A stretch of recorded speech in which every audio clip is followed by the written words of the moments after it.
But first, a couple of quick things. Let's start with a wake-up call to a generation that seems completely out of touch with what it takes to actually produce all the great things about Australia that they take for granted. The hospitals, the schools, the social welfare, the arts grants.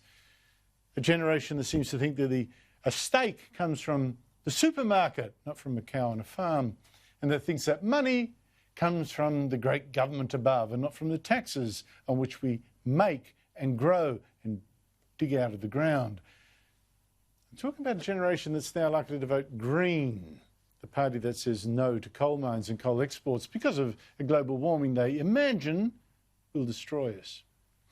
Well, it seems that China would also like to end our coal exports, which earns us around $60 to $70 billion a year. Its authorities have verbally told coal carriers and exporters, sorry, Australian coal, we're not taking any more. Not at some of our ports, not for the rest of the year. And some coal ships have already waited a month to unload. Well, the Prime Minister is trying to talk this down.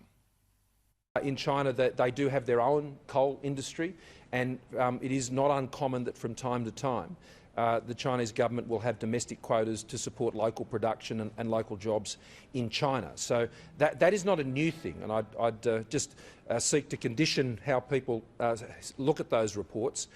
That is not uncommon to see that, and I can only assume, based on our relationship and based on the discussions we have with the Chinese government, that that is just part of their normal process.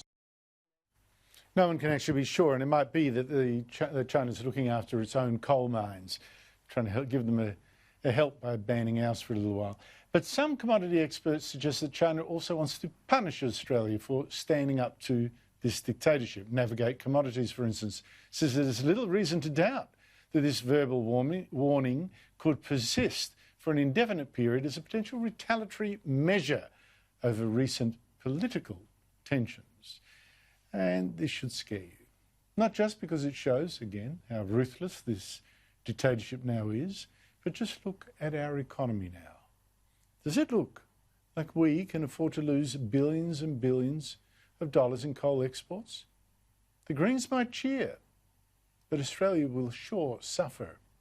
As for the climate, it wouldn't notice either way.